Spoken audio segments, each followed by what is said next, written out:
Proverbs 13:24. Whoever spares the rod hates their children, but the one who loves their children is careful to discipline them. No. Don't abuse kids in the name of discipline. If you turn the Bible for parenting tips, if you think this is wise, call us because the show is starting now.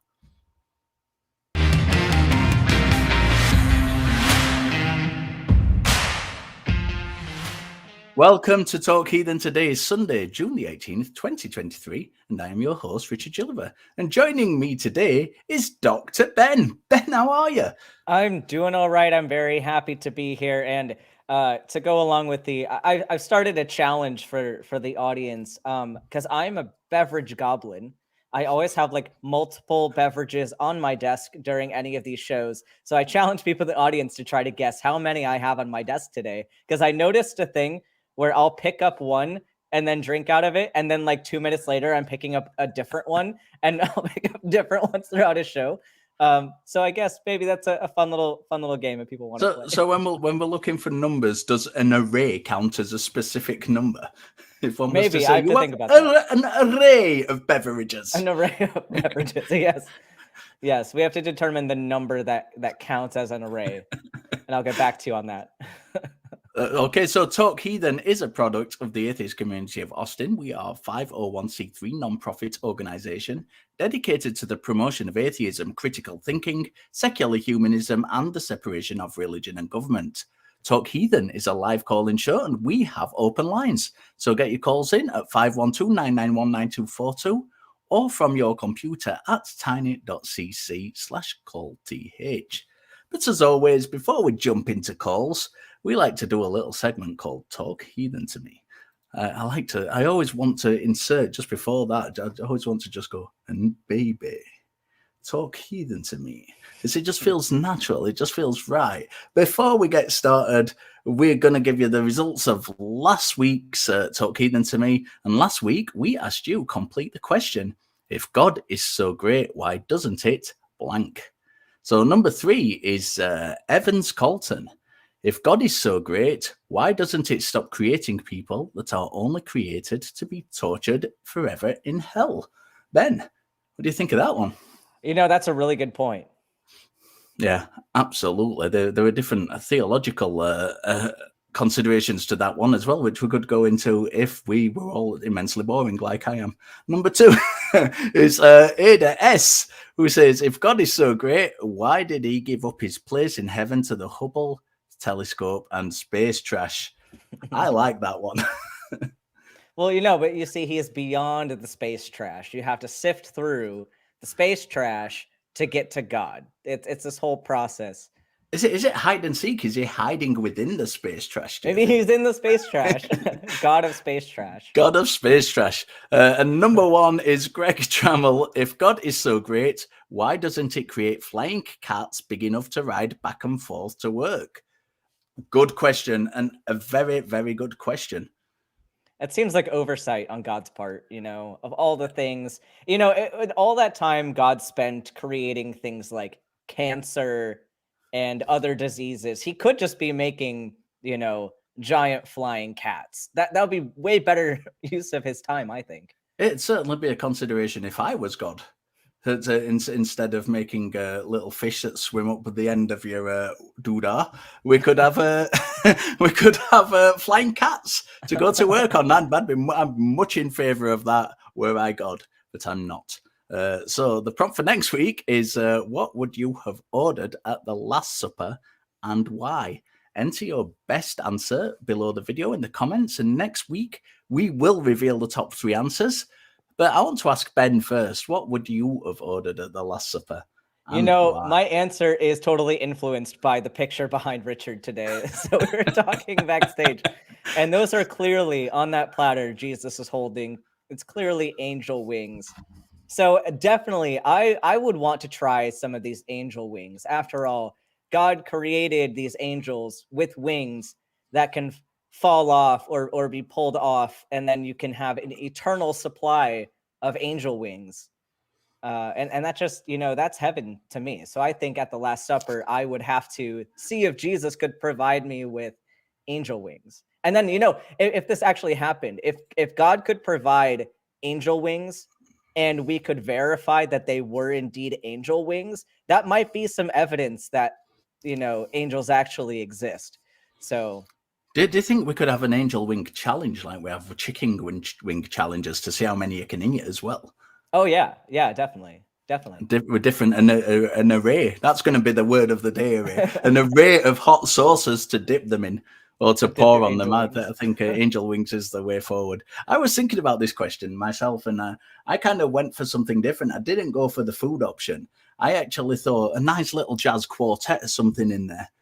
Or a string quartet, something, you know, there's the Last Supper, the mood's going to be a bit down. Let's get a bit of music in there, liven it up a little bit. Let's get a bit of swing going and, you know, make that Last Supper a little bit of more of a party than everyone being a bit down because Jesus is going to get crucified and all that. Well, I mean, was it really that much of a downer of a supper though? Like, I mean, imagine, like, think of the things that Jesus put his disciples through. I mean, I get that, like, they were supposedly friends, but we're only hearing this story from one side of the equation, right? Like, we don't actually know what the disciples thought of Jesus. But if you imagine any of your friends doing what Jesus did, like basically entering this whole friend group and then just bossing you around constantly, telling you what to do with your stuff, what to do with your body, telling you like you can't like go masturbate in the evening. Like if my friends started telling me what I could and could not do with myself, I'm like, that's kind of a shitty friend. Like maybe I'm not saying this for sure. I'm not any of the disciples, but maybe they were happy to get rid of him. Maybe they were just trying to be polite for a little while. And then we're like, it's time. We can't do this anymore. He's gone. Yes. You see, he's on that hill. He's on that cross on that hill. And we're all free now. We can do what we want. We're not going to get bossed into eating angel's wing for the Last Supper anymore. Ben, shall we take a call instead of just rambling on? Yeah, let's do it. Let's do it. Then do you want any of your fancy in particular? Oh, I think you and I both want to take a specific call. Okay, I'll bring up Guru Ram Gopal. Guru was someone who responded to one of our YouTube videos, and I kind of got on there and asked him if he'd be willing to call in, and he has done, and I'm very appreciative of that. Guru, how are you? What would you like to talk about? Well, we could speak about the existence of God. That's a very good subject for this show. Let's go with that one. Why do you think God exists? Why do I think that God exists? Because without God, we couldn't exist. This universe could not exist. Why? Why? Because this universe needs a creator. There cannot be anything with order and design which doesn't have a creator. Does a creator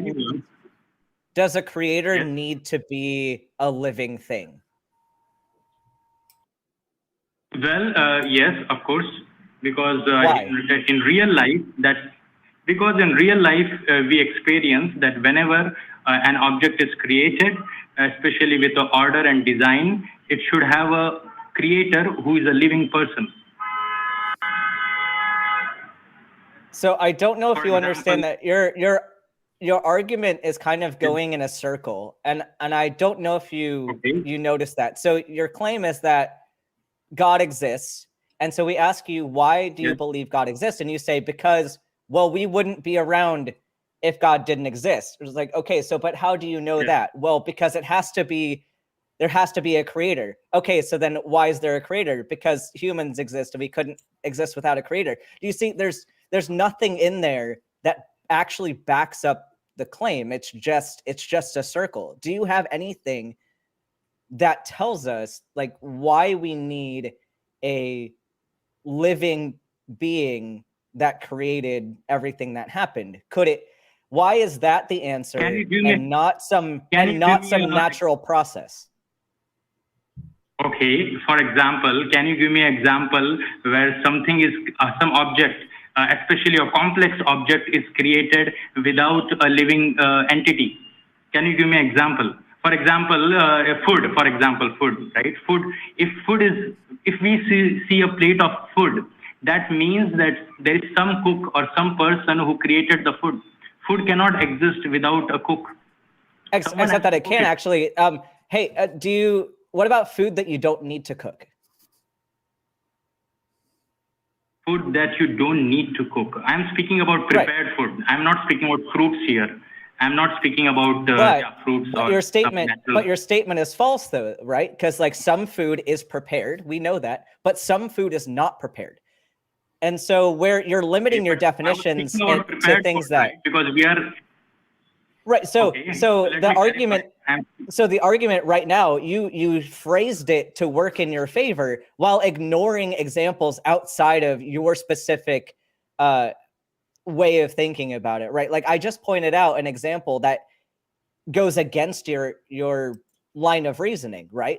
So that should tell you, hey, maybe I need to change my argument a little bit, or I need to answer to this particular hole in my argument. Well, first of all, English is not my first language.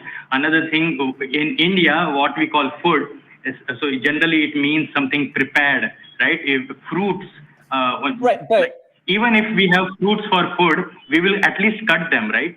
We would. But here's the problem. Here's the problem. Your argument then is the food that is prepared has to have been prepared. I'm not going to disagree with you there because you've already started with a definition of this is prepared, right? You've limited your definition already to be within the confines of what you want it to be. And I think that's yes, what sometimes what happens in with these arguments, and I don't know if you're doing this specifically, but kind of when these arguments come up, when people are talking about the universe or people being created, they use it in the context of created with a creator. Now, rather than using the word created, why don't we just say come into existence? So the universe and people have come into existence.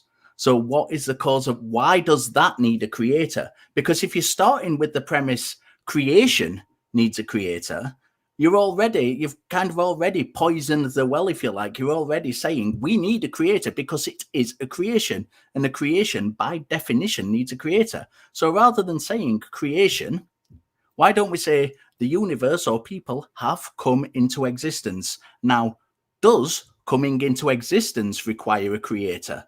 Because that changes the whole emphasis of the argument.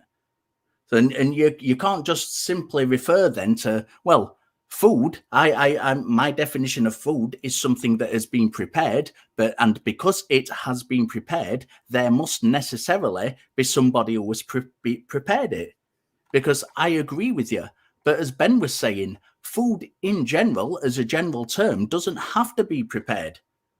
So you're narrowing the scope of the question to fit the answer you want to fit in there. So rather than saying the people we created or the universe was created, let's say that that we have come into existence. Now, Guru, do you think that things that come into existence need a creator, and why? Well, anything with order and design definitely should have a creator. Can you give me an example in this world? Again, Gopal, you're saying the same thing. You're saying that things aren't necessarily designed, but we don't know that. How do you know that a rock is designed? How do you know that a tree is designed? You need to evidence that argument. You can't just assume that that's the case. So let's go back, take a step back again, and let's start with this thing has come into existence. Let's not use words like design or creator. Let's in fact evidence the argument that something that has come into existence needs to have had a creator. And simply saying, well, because it was designed is not the right answer. It's not an answer to that question. Because by being designed, you're implying a creator anyway. But the question isn't, we know the thing had a creator. How was it created? The question is, we don't know it had a creator. How do we say that it did have a creator? And that's a completely different question. So let's stick with that specific question and answer it in regards to that question, rather than automatically putting what we would say is poisoning the well by saying, well, it needs this, it needs a creator because it is created. Let's get rid of that whole line of argument and let's go down the route of something has come into existence. Why has it been created? Why do you think it needs necessarily a creator? Okay. Richard, yes, yeah. Okay, Richard. So, for example, the microphone on which you are speaking, right? So, like, if we just think about it, how did it come into existence? So here's the problem, though. Here's the problem. You keep picking examples of things that were made by people, right? Let's go with something that wasn't made by people. Let's go with like a rock or something like that. What made a rock? Well, rock is a part of this creation, and that is what we are discussing. We are discussing whether this creation. Let me use what is the other word you want me about universe. Okay, universe. Okay. So this use the word universe. So how do you know that a rock was part of this creation and was made by something that was living? How do you know that? Because as I said, in this universe we can see a lot of order. Like, for example, now it's night in India, and tomorrow morning at what time the sun will rise, I can tell it now. And not only tomorrow morning, after 2 months, at what time the sun will rise, I can tell it now. Right, there are patterns in this world, but that still doesn't tell us whether or not something was created. Like, think about all of the rocks outside, or think about like mountains, canyons, all of that. We know that we can watch natural processes act on these, right? We can see a river go through an area, and we can see over time the soil is washed away, the ground is moving, rocks are eroding. We can see this happening in real time, and none of that required human intervention, right? So there are certain things that we can say occurred naturally. What caused that natural process to happen, I don't know. I don't know what started the first river from flowing. I don't know what caused mountains to form initially, like what caused the physical laws to start occurring. I don't know that.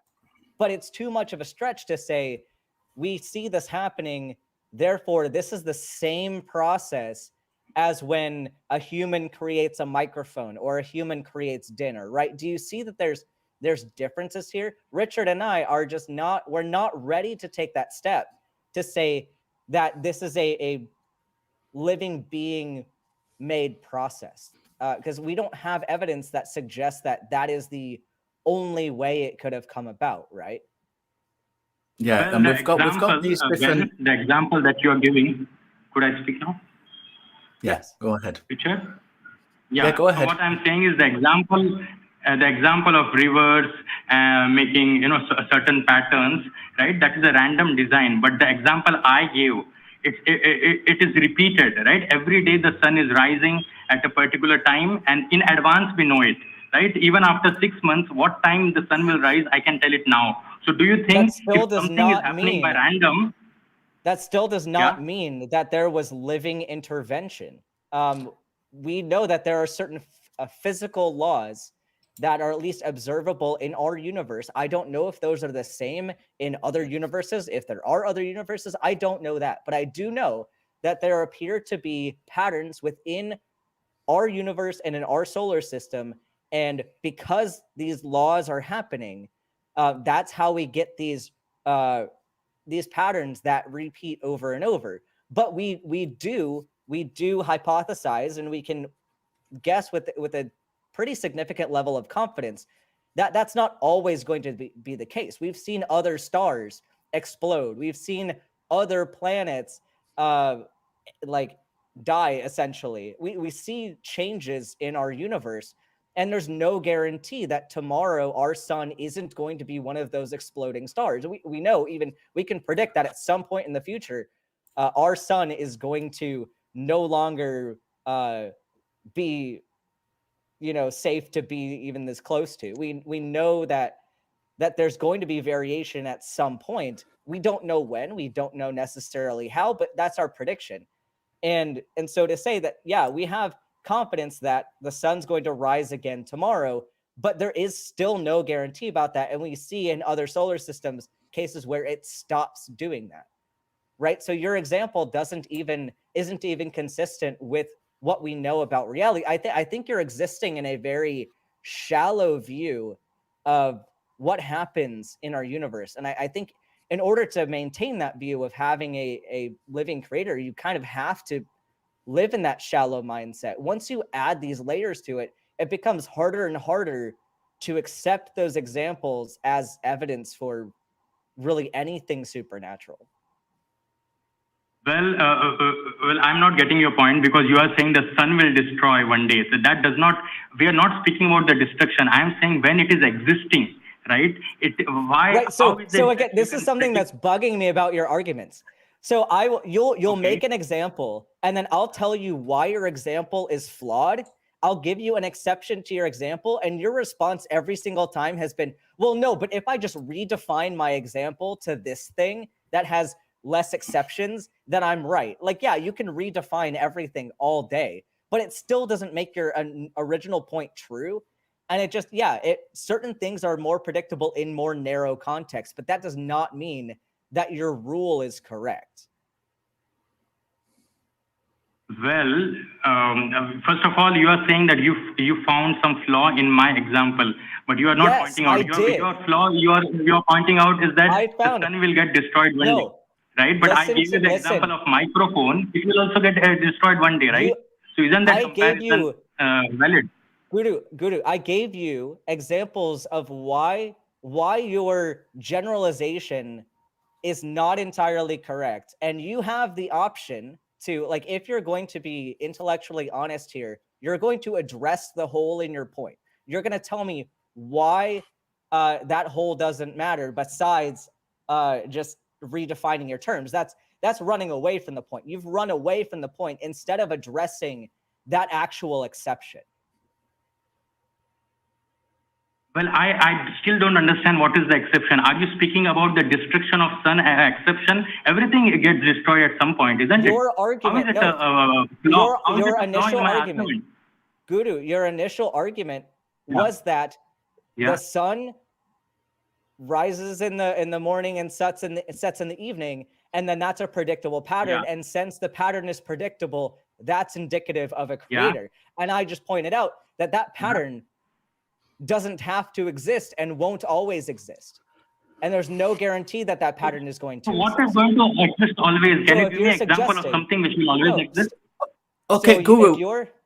Richard, jump in. There's I think there's something, you're not getting Guru, comparing. Just hang on one second. Guru, just hang on one second. Okay. I think there's kind of a fundamental problem with what you're saying, because you're saying there are patterns. And Ben's agreeing that there are patterns in nature. But what you're saying is, though, those patterns are evidence of creation. Now, what we're saying is that's not the case. What they are is actual examples of determinism. These things have been set into process and have laws which govern them. And therefore, they are going to happen. But that doesn't require a creator.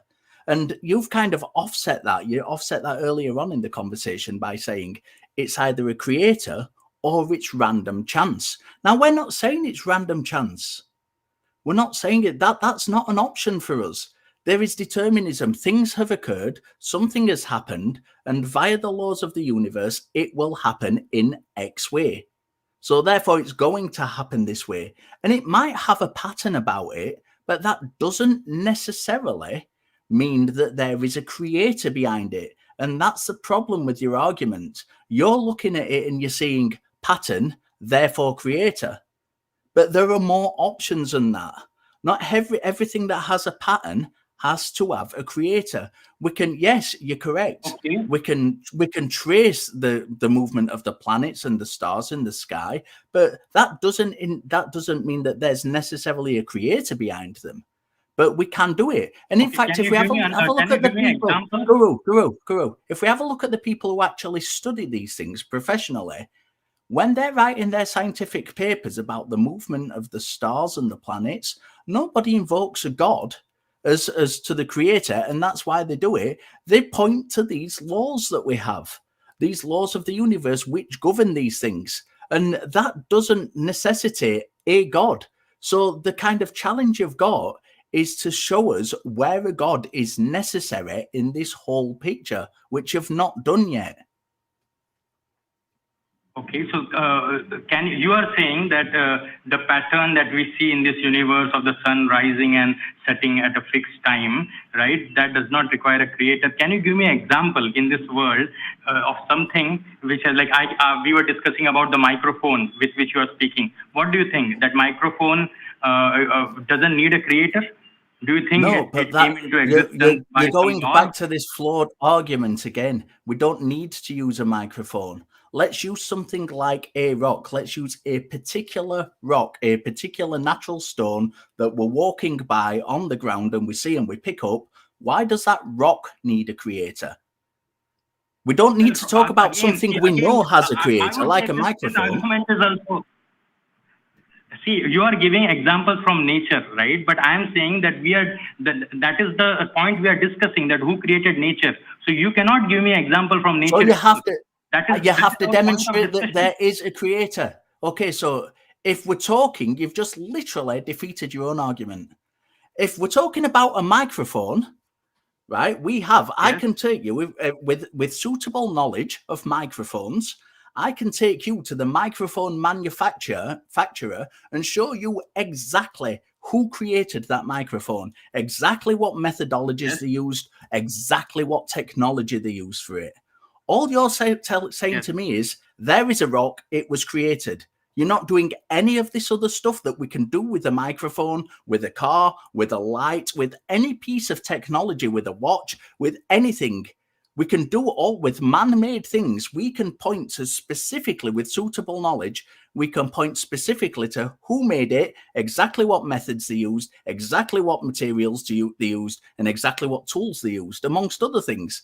But when it comes to this rock, you're just assuming this was created, but you can't do any of that other stuff. So this is the problem you're having. Where in this rock is the evidence of creation other than you simply saying it was created? Because that's not evidence. That's just a statement. It's a belief. So where in this rock is the evidence of created? Where's the hallmark, like we'd get on a piece of jewelry to say where it was made and what year? Where is that in the rock that we find? Well, again, the rock is a part of this universe. And I would say that just because we cannot see, of course, first of all, the scriptures give the exact personality who created this universe, how God created the universe, all the details are given in the scriptures, right? So we have to do more research on it. But if we're gonna that's probably gonna be content for a whole separate call, because I'd love to go with you there on, like, as you're saying that the scriptures give a personality for the specific God that did this, but there are so many religions out there that disagree on their God's personality.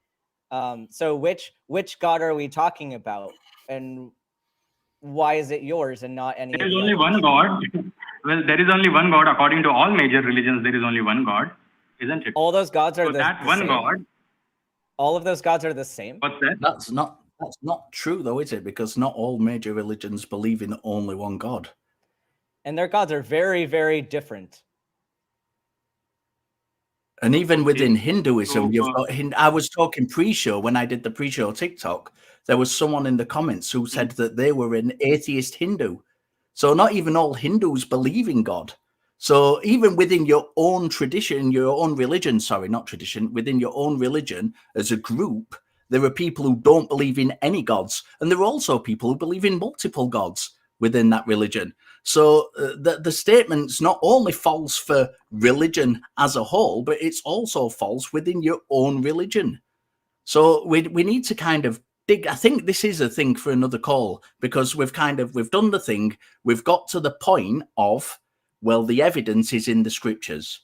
So I think what we should do is you should go away, look up that evidence within the scriptures, and give us a call back next week, or maybe if you want to speak to one of us particularly next time we're on, and go have that next conversation, that next step of that conversation, where we can kind of dig specifically in the scriptures and tell you who created the world. That is what you want me to look it up in the scriptures? No, the evidence for that God, the attributes of that God, and why it demonstrates that God created the world.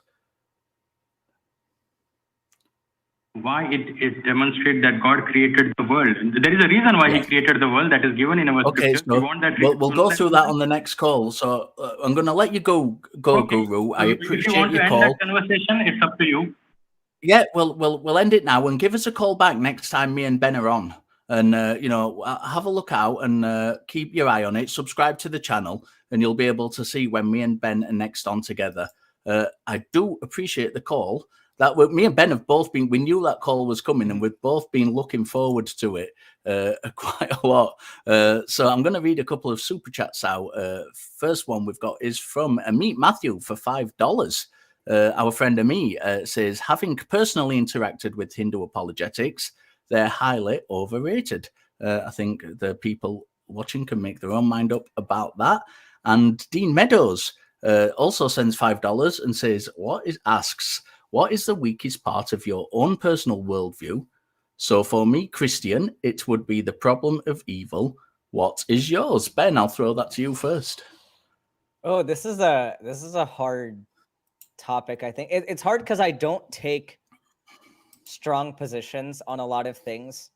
But I guess maybe arguably a weak point about that is with that kind of framework, you really can't reach a position of confidence with a lot of things. So I guess that's probably the biggest one. Yeah, I kind of agree entirely with that. First of all, I don't even know that I have a worldview. I'm not even confident that I have enough kind of knowledge to say that I agree with this, and this. But mine is the same thing. There are things in it that are kind of, we can't say for definite. And, and I think that's exciting. I don't think that's a flaw. Personally, I mean, I'm personally interested in cosmology. I have no expertise in it. I'm just enjoy reading about it and things. And when things like new advances around black holes come out and new information about black holes come out, which threw into question what we knew before or what we believed before, I actually think that's a good thing. So although it may be a weakness in the part that it doesn't tell us that it's definitively true, I actually think it's really exciting. But yeah, I think me and Ben both agree on that. So, okay, we have some exciting news. Get ready for an extraordinary experience at the annual Back Cruise on Saturday, August 26th, 2023. Join the atheist community of Austin for a fun summer evening on the water, conversing with like-minded freethinkers. Meet Forrest, Valkai, J-Mike, and other hosts of the Atheist Experience, Talk Heathen, and the non-profits. They'll be on board to mingle and chat throughout the 2-hour cruise around Ladybird Lake. The cruise will pause at the Congress Avenue Bridge at sundown for the emergence of the world's largest urban bat colony. Get your tickets now at tiny.cc/backcruise. I wish I could go to that. Unfortunately, I am not able to make that. So I'm 5,000 miles away. Yeah, I cannot either. I went last year though, and it was a great time. So I recommend everybody, if you're able to go, it's a fantastic time. I really wish I could make it this year, but I'm working, so I won't be able to. But yeah, I think anybody who gets the opportunity to go should go to that. There are also ways to support Talk Heathen and the ACA. So you can get a new limited edition t-shirt. Those who can make you believe absurdities can make you commit atrocities. Voltaire. You can visit tiny.cc/merchaca to get that and other merchandise now. Please like the video and subscribe to the channel, enable notifications, and comment below on your favorite caller. The last caller made a comment, and that's why he ended up calling in, because we interacted with him there. I will personally be looking at all of those comments. So if you've got anything to say, please communicate that in the comments below. You can become a channel member. Click the join button below the video, where you can get custom chat emotes, and you will help perpetuate the mission of Talk Heathen and the atheist community of Austin. And finally, you can send a super chat with a question or comment, as we've just read out, and we will read as many as we can. I think we're going to take another call. Ben, what are you fancying? Shall we take Chris? Yeah, let's go for it. We have a lot of really good topics today, and I'm very excited to get into these. Absolutely. Chris, Hello. you are calling from West Virginia. Yes. Excuse me if my Wi-Fi cuts out. We don't get good internet around here. No problem. No problem. We'll see. We'll do the best we can with you. So you want to talk about destiny and free will coexisting?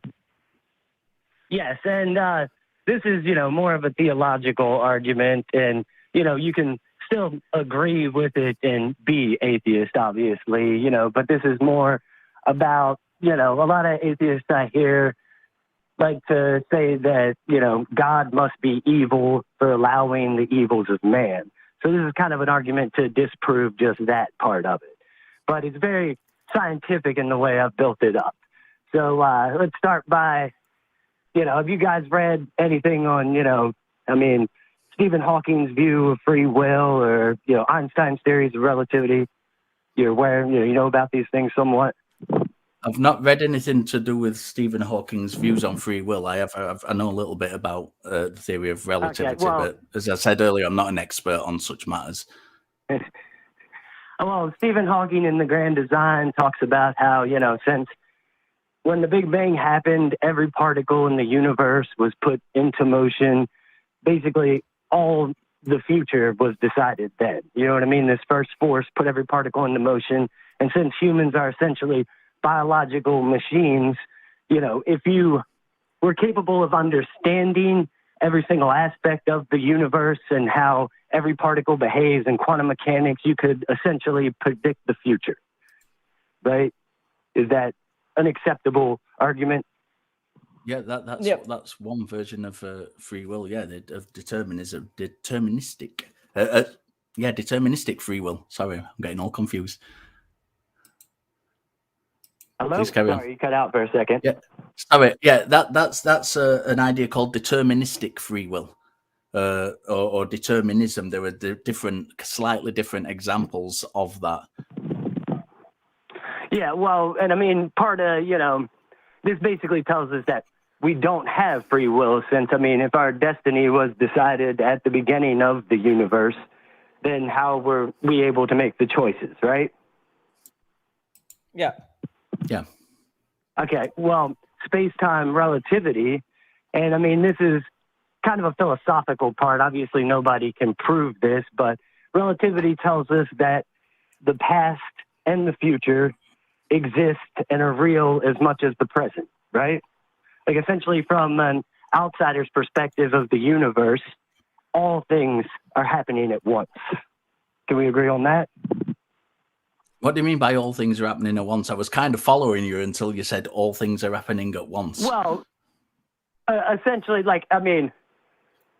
sort of if you can exist outside of space-time, then you don't have this view that we have of linear time, right? Like, I don't know how it's possible to exist outside of space-time. Well, no. How is that even a possibility? I'm saying if you didn't have our perception of time, right? The difficulty with this is that we're talking about relativity and saying that every point leading to the next point is relative to the next point on, which I agree with you about. But then we don't know that if we are outside of that whole picture, we would see something different because we don't have an example of that. All we have is this relative idea. So how can we even kind of get that forward as even a perceptible thing, because it's so alien to what we actually think the universe is doing anyway, and our perspective within it. Well, yeah, that's my point. Like we can't have this perception of time, but relativity tells us that is the way the universe works, right? That's why it was so controversial when it first came up, because people, it seemed like such a foreign idea. It did compared to the ideas around when Einstein proposed it, yeah. But that's not to say that it's kind of wrong. Anyway, it seems to have been confirmed by everything we've done so far. So, and I'm failing to see kind of, Well, the point. What's the kind of? Yeah, okay. Let's get to the point. Let's get to the point rather than kind of. Okay, if if the future existed at the moment of the Big Bang, then we existed at the moment of the Big Bang. And That's we not make what the determinism and meant, it's though. not that, That's not that we don't get to make the choices. It's that we only that's not have what determinism one means. choice we can make. Okay, Chris, I'm going to let Ben take this because he wants to jump in and I've been talking for a while. So. Well, because no, I'm not going to grant you that. Also, like, it sounds like you're setting up a nice little argument for determinism. And I know it seemed from your question in the call screening was talking about relating this somehow to free will and how these can coexist. I'm failing to see where you're making that bridge, and maybe I just need to let you communicate it. But it sounds like so far we have a lot of theory going on. And here's my issue for how we're setting this up. Well, yeah, the theory of relativity. Yeah, no, and here's the thing. Like, a lot of this theory, there's a lot of things that we can mentally masturbate about and come to different hypotheses of what's going on and what we think could be possibilities. But there's a huge issue when we take these and then try to extrapolate that out to what is happening in reality with kind of more mundane science. Like, because there's so many different theoretical ideas out there, and I think it's such a stretch to try to, and number one, also going with the fact that we all exist in this inside space-time reality that we're working with. And so having to bring in all this stuff, like, but what if there are things outside of space-time? I don't know how relevant that is to whether or not Richard and I have free will here today, or if we're determined to do whatever we're going to do. How does this apply to where we're going with this conversation? I don't know if you're misunderstanding it. I'm not the example of someone existing outside of space time was just to get you to understand our perceptions limited. That's not any crux of my argument in any way.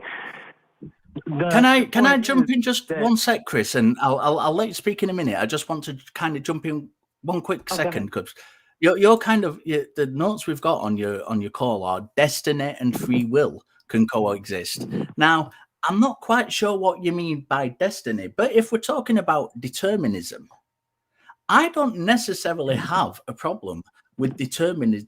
There's an actual thing called deterministic free will, which says that, everything is kind of predestined, if you like, from things that went before it, but we still have the ability or the illusion of the ability to make decisions. So therefore we can still be held morally responsible for etc.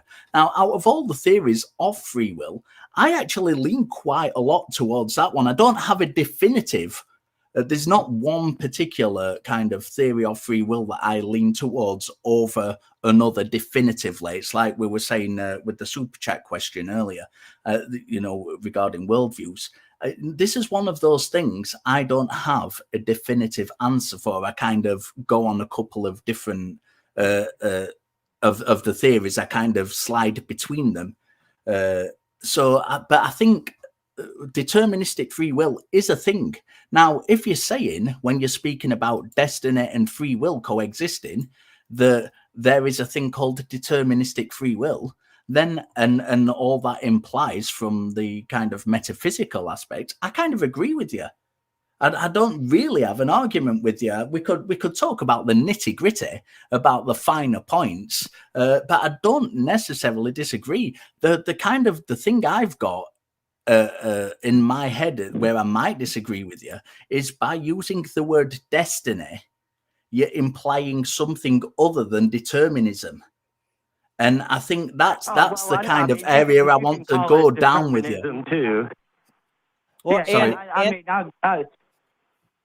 the point is, though, if you can accept this, right, that humans have free will, then God is not responsible for the atrocities of mankind. Right? Yeah, see, this is where I was starting to have a problem with it, because you're taking this and then you're applying it to the problem of evil, which this is where we get into some sticky places. I'll let you kind of continue your point about exactly the claim that you're making. Okay, well, another example of this, like, all right, basically, if we could travel back in time, right, which obviously we can't do that, we may never be able to, but if you could go back in time and for some reason your memory was wiped, right, and you went back to that point not knowing you were in the future and not knowing what would happen, you would always make that same decision. And this is predictable, but you still made the decision. Given everything that you knew about the world and everything that had happened to you and all the circumstances you're in, you will always make that same decision. So the point is that someone else didn't make the decision for us. It just seems like we don't have free will because we can only ever make the decision once. We can't go back and change things. That's what determinism means. But that we have. Here's the thing with this. I'm agreeing. This is determinism. I mean, you can, call it that if you want to, but that's what, if this is acceptable, then we can't blame God for the atrocities that man committed. I disagree, though, with that, because I think there's some cases where some actions could come from humans that they had no choice in the biological factors leading up to it. Like, for example, I use the examples of antisocial personality disorder a lot. And we don't know a lot about what causes somebody to be predisposed to have an antisocial personality disorder. But like, if everything in the universe led up to somebody being born with a psychological abnormality that then would give them a conduct disorder and then an antisocial personality disorder in adulthood, like those things that led up to that were not chosen by that person. And if their brain works in a different way, and if God is the one that made their brain to work in a certain way, how are we going to hold that person responsible for not having the same moral compass that other people would have because of different brain chemistry? So you're arguing that people with personality disorders have no free will?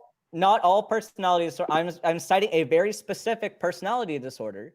Where people do not. Well, okay, do you understand? I have a schizophrenic brother. No, Chris. I have a schizophrenic brother. And yes, his actions are governed by his brain. Chris, and are you listening to me?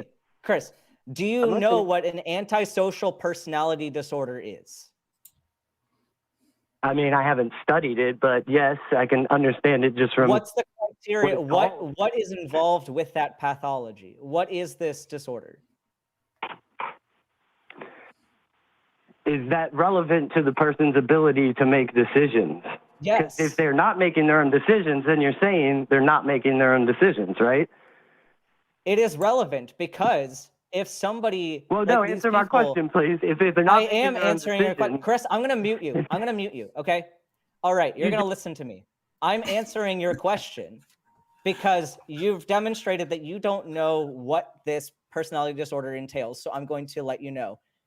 What we see with these people is they don't have the brain chemistry necessary to feel guilt about things that they do to other people. They don't understand moral consequences. And so that's why you end up having these people that end up in the system for things that they didn't know. They might know that they weren't supposed to do certain things because of consequences, but otherwise they cannot process how their decisions impact other people.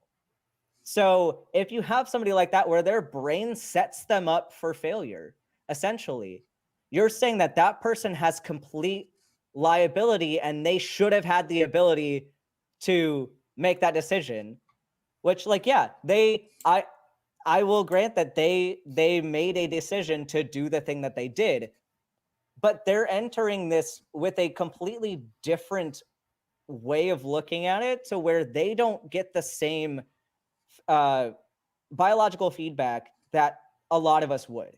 And so this is a case when we're looking at people like this in society, it's very difficult for us to say, what is the right course of action here?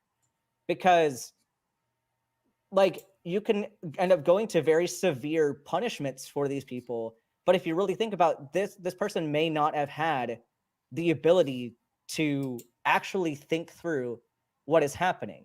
And should we hold them to that same standard, or should we find a better way to help them integrate with a society that wasn't built for them? And so it's an issue where there are a lot of exceptions and things where I don't know if we can overcome this gray area. There's a lot of gray here. And I'm going to unmute you and I'm going to let you address that. But does that kind of make sense? Like why I'm less likely to go with you? Oh, well, no, I mean, I understand exactly what you're saying. And okay, can we accept this theory if we eliminate people with, you know, some kind of biological impairment, right? No, If we can't. We can't. No, we can't grant you that because you are. I hate the word eliminate, especially for this kind of thing. It sounds very eugenics-y. But if you just take away the exceptions, if you take away actual humans that are the exception, this is the exact same argument we had with the last caller. If you just take away the exceptions and your argument works, it still tells me that your argument doesn't work because you had to remove a percentage of real people in order to make your argument most work. I think most religious people would Except grant that you they that, don't. you know. Does God? Okay. Does God have a different? I didn't finish what I was saying. No. Does God have a different standard for people with differences in brain chemistry, or are they held to the same standard as other people? Like, what if God predisposed somebody to end up in a society that's going to treat them as less than because of certain biological differences, and to where they're going to be held responsible for things that they cannot comprehend? Is that the person's fault, or is that maybe God's fault for making that a biological reality? That, you know, I personally don't think God would condemn someone for, I mean, the ways that they think or what they might do because of a certain biological, you know, I don't want to say defect, but, you know, something like that. But what I'm trying to get across here is that, I mean, all of these things are circumstances that led to this person's decision. Okay, so if can I ask you, Chris, are you a proponent of determinism, or are you a proponent of libertarian free will? I would say more determinism based on my scientific beliefs, but that's what I'm saying. The more I delve into science, the more it seems that free will is possible, even if we have a predetermined. Go ahead. Yeah, that's fair enough. That is a position. That's a legitimate position. I'm just asking you that. So, if God created things the way He did, knowing that these things were going to happen, and knowing people kind of, and I'm not sure about the nuance of what you mean about people being able to make these decisions. So let's kind of the ability to make decisions. Just they're limited on, you know, their capability of making them logically, in a way. That's kind of so. If that's the case, and God created people this way, knowing people this way, does He then have the right? And in your view, because obviously I'm talking to you and not a bunch of other theists, but does He then have the right, in your view, to kind of punish people if you believe that He punishes people by sending them to hell? Does He have the right to do that if they were kind of inevitably going to make... You don't follow that idea? No, hell does not exist in the, ancient text of the Bible. The word hell... No, I agree with you. I agree. Viking mythology, and the translations of hell in the Bible can just be, you know, considered as an afterlife, or... So do you think they're rewarded by going... Huh? This is taking a whole new twist. Do you think they're rewarded by going to heaven then, if they do the right thing, or if they follow God? Which, I mean, I don't see much harm coming from that in any way. I mean, even if it's not true that people won't go to heaven, I think there might be a waste of people's lives if they dedicate their whole lives and to just. Do you believe that people? Do you believe that people's soul go to heaven when they die if they've acted in accordance with God? Personally, I mean, from a scientific view, I like to think of the afterlife as, I find it get flooded with DMT at the end of our lives, and most people. I find it very funny that it feels like lasting for thousands of years. But I feel like it's very funny that that's you'll make a very view. spiritual claim and then say scientifically speaking. Like, I don't think I don't know if science is following you. I don't think you can just say that it's scientific reasoning and then go on at something spiritual. But okay, let me put it this way. In my point of view, the best future for religion to have, because you guys know that it's dang near impossible to convince a religious person that God doesn't exist, right? You guys deal with that all the time. But in my perspective, the best future for the world is if religion becomes scientific. And you guys might think that this is ridiculous. I think this is Christian I talk to. I think this is a dichotomy that we can. You can't really bridge. I mean, you can apply some, like, religion can get some things right scientifically, but the reasoning behind religion and the reasoning behind science are different. And I don't know if they can really coexist without compromising.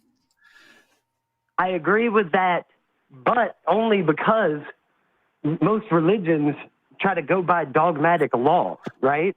Okay, if we didn't so have Chris, dogmatic law, religion could change to become something where, okay, this is my perspective. Since if God created the universe, which is what most religious people believe, and science is the study of the universe, then science must be the study of God. And I believe Chris, the future of religion Chris, through scientific thought. I want to kind of, I'm kind of going to go back to my question. I'm sorry, Ben, and I'm sorry, Chris, but I want to go back to my question because I asked it for a very, very important reason, because I'm trying to figure out where your head's at within things. So as a religious believer, you, not religion as a whole, but you personally, do you believe that our soul goes to heaven when we die? I hope not, because my greatest fear is eternal life. Do you believe that it does, though?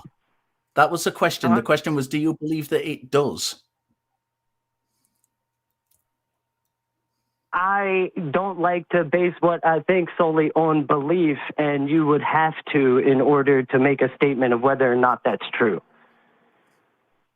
So then how are you religious? So I don't know. Framework? I do not know. I consider myself to be a Christian because I follow the teachings of Jesus, the New Testament, the parables of Jesus. Don't harm your neighbor. Don't judge people. These types of things. And I mean, the Old Testament. Lots of Christians like to claim that it's real, but as far as Christianity goes, I mean, the Old Testament is clearly the covenant between God and the descendants of Abraham. If you're not a descendant of Abraham, it doesn't apply. You can have those beliefs, though, that you want to better humanity and do all those things that, I mean, there are some teachings that Jesus had that were like legitimately moral things, but why would you, if you're saying that that's really the only reason that you're a Christian, then why wouldn't you just have those views as an atheist or as an agnostic or whatever you'd want to call yourself? Why do you need Christianity for that?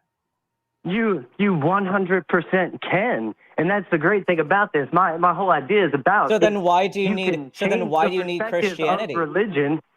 Do you have other beliefs that you don't need it at all? But are you going to be able to convince millions of Christians to not believe in God?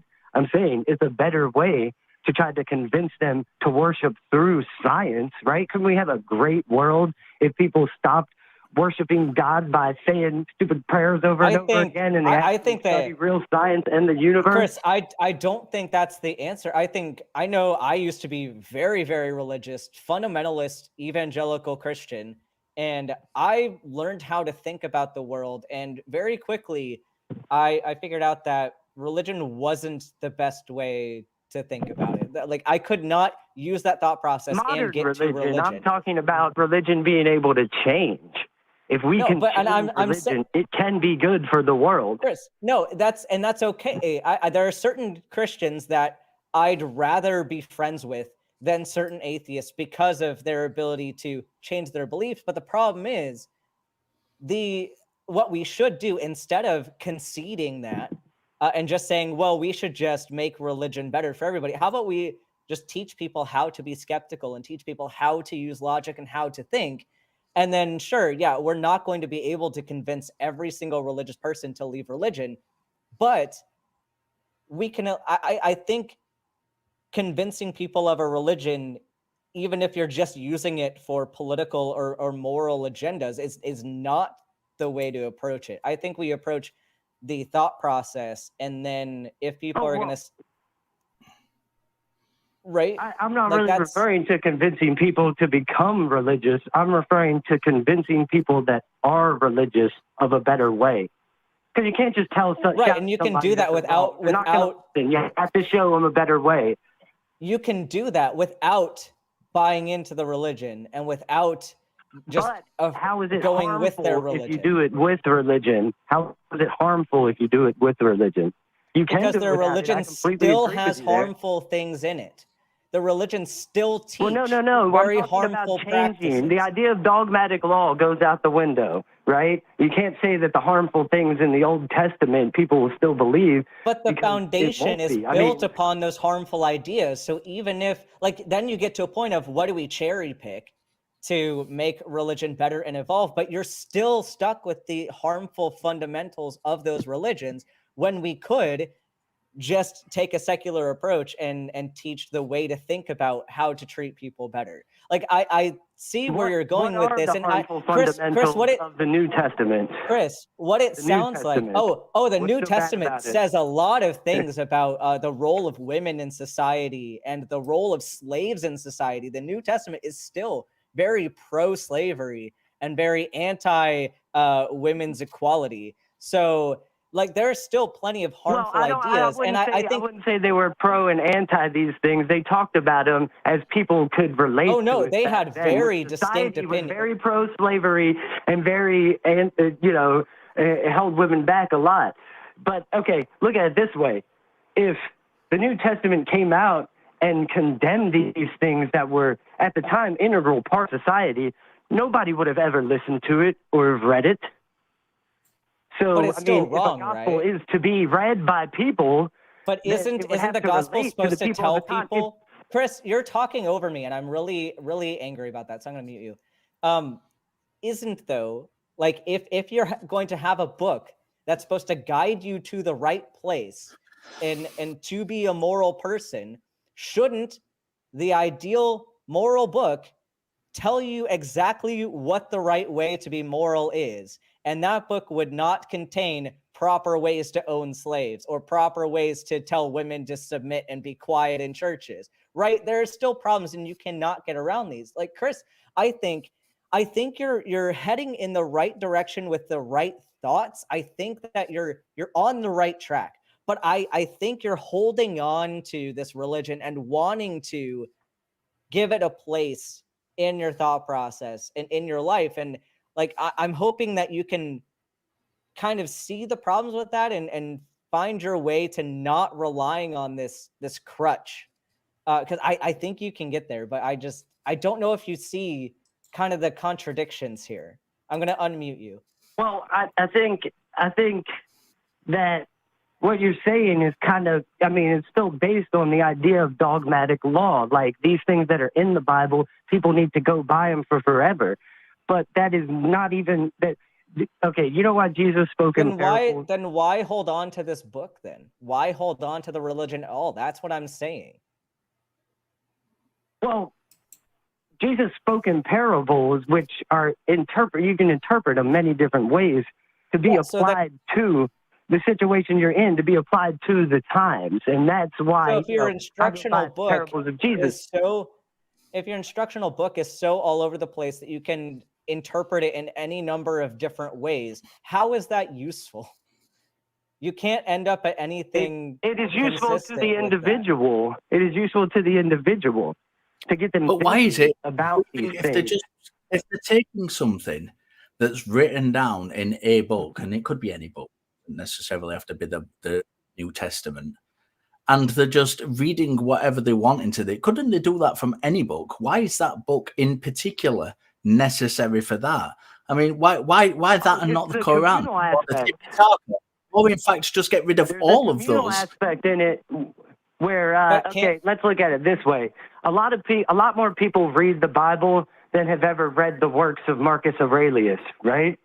You might agree with that. But can't you have community without religion? Like, we have an atheist community. Why? You can, but it's not as guaranteed. It's not in religion either. Its community is not guaranteed in religion either. In fact, like, a lot of us versus them rhetoric. Yeah, I agree. The big thing that's guaranteed, and I can't even say guaranteed, but more likely to happen is an us versus them mentality of these are my people, those are those people, and we're a community in the fact that we are exclusionary and are going to say, well, at least we're not these people over here. Why do we need that ideology only came about in religion whenever you're giving so many excuses. Using religions. Yeah, and Chris, if I may, if I may, you have demonstrated Ben's point yourself during this call, because you said specifically, well, that's the Old Testament. You know, why don't we just go by the New Testament? But some religious people, a lot of Christians, don't just go by the New Testament. The people who compiled and wrote the New Testament and worked out the theology didn't just go by the New Testament. In fact, that wasn't a thing.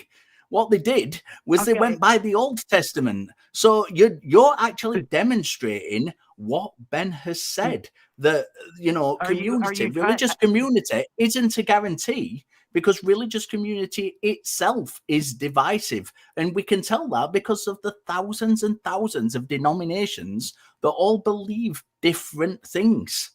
Well, even if we just take Orthodox Christianity and you have non-Orthodox Christians.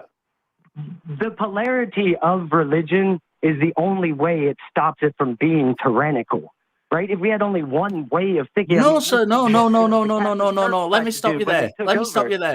Right. I've just muted you because I feel it's important to stop you there and say that no, the divisiveness of religion has not stopped it being tyrannical. We've still got tyrannical aspects of religion. What it's done is it's allowed it to survive because it has adapted. That's what it has done. All these different aspects, all these different readings have allowed it to survive and go along with the time. So now we get Christians who say, oh, slavery, that was just a thing in the past. We don't do that anymore because it's not acceptable in society to have slavery. We have women bishops, which weren't allowed in the old days because it wasn't acceptable. It's that adaptation which has allowed it to adapt and survive. It's nothing to do with stopping tyranny. We still have aspects of religion that are tyrannical. It's not stopped that at all. I will unmute you. I'll let you respond to that point. Talking about tyranny, I mean tyranny like ruling an entire country. One aspect of religion can't do that. Of course it can. How does one aspect of religion take over an entire country? Please give me an example. Have you seen, I was going to, have you seen many Arab countries which are ruled by... I've seen them, I mean, not personally, but... Yeah, well, those Arab countries you're talking about don't have a major polarity in their religions. They do. Yes, they do. Yes, they do. Yes, they do. Have you heard of the Sunni and the Shia? I mean, polarity is in many different religions, not just two warring factions. I mean, they're not warring factions. It's a division that occurred right at the very beginning of Islam. And why is it during this call, whenever me or Ben have given you an example of anything at all, you have said, "Oh, I don't mean that. I mean this other thing." And you've kind of tried sidestepping the specific you guys are misinterpreting what I'm saying. Is what I'm saying. You said it.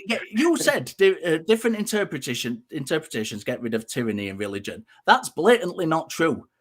I said the polarity of religion, meaning having.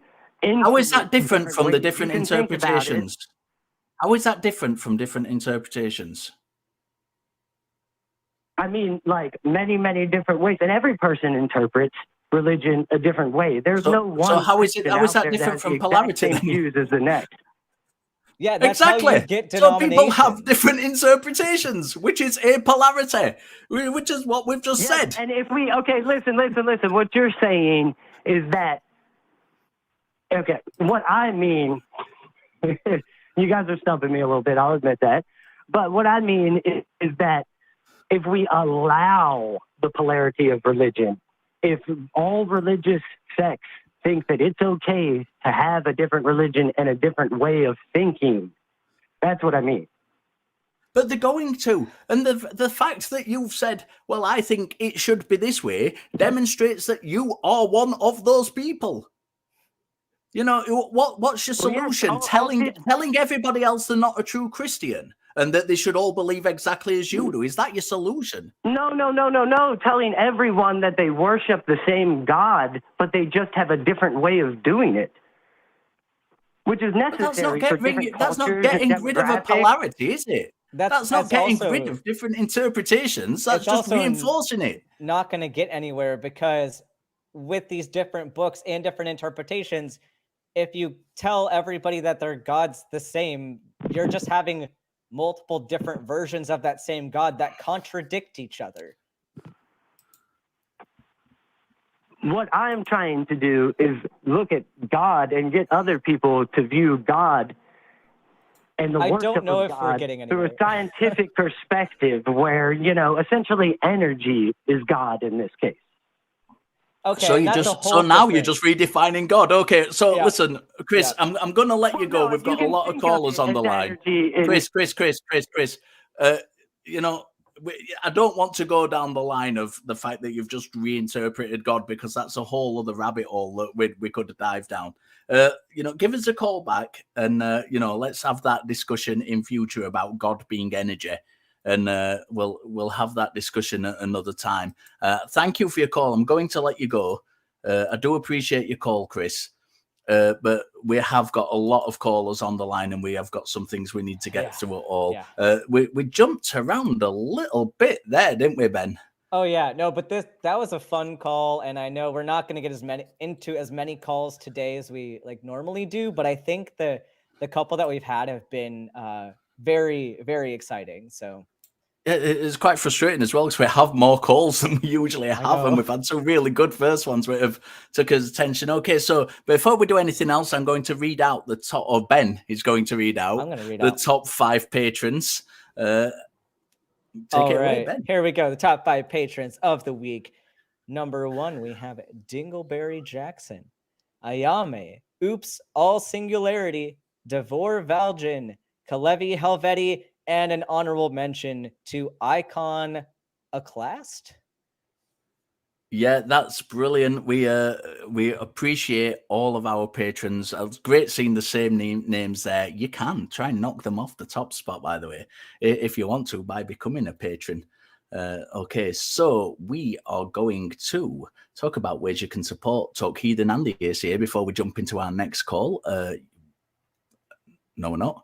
What we're going to do is talk about how you can support us. I'm reading the wrong notes.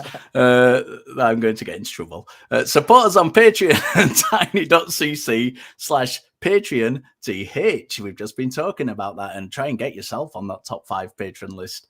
We now have a channel that houses all of the shows of the ACA in audio podcast form. You can visit tiny.cc/AEN podcasts. That's great fun. I'm over there quite a lot. You can become a part of the Talk Heathen community at our fan-run Facebook page at tiny.cc/FBTHG. And also, in case you didn't know, Talk Heathen has a TikTok channel, and we will be going live there before the shows on Sunday. So go and subscribe and join the pre-show on the Talk Heathen TikTok. We're going to jump straight into another call, Ben. Shall we take... Christian. I'm fancying Christian. Let's jump into that. Yeah. That one's just popped up while I was reading those notes, and I thought, yes, we'll have that one. Christian, how are you? I'm doing quite well, and I'm speaking to whom? You're speaking to Richard and Ben. All right, pleasure to meet you, Richard and Ben. So it may not surprise you, but I'm a Christian, shocker. And I'm a first-time caller, and I just had a simple question. Maybe we can branch off and other stuff, but I wanted to get a grasp on, you guys are obviously atheists. You've probably read the Bible.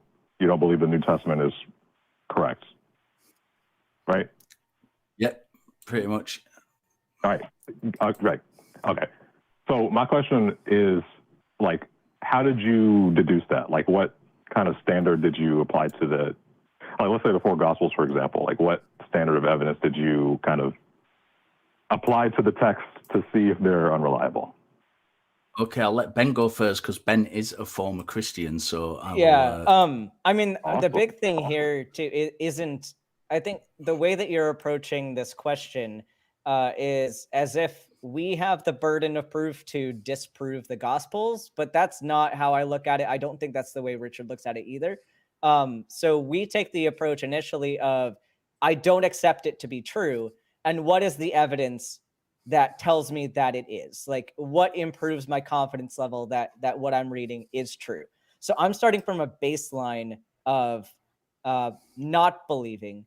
So I'm not taking a positive position and saying that I can absolutely disprove what's in the New Testament, but I am taking a position that I'm not convinced that it is true. And I'm not saying, like, when I say true or not, I mean like there's certain aspects within the Bible that probably are true. Like, there's probably true things mixed into it, but as a whole, I'm not convinced that the New Testament is the Word of God and that all of it happened and that it's inerrant. I don't accept those claims, but I am open.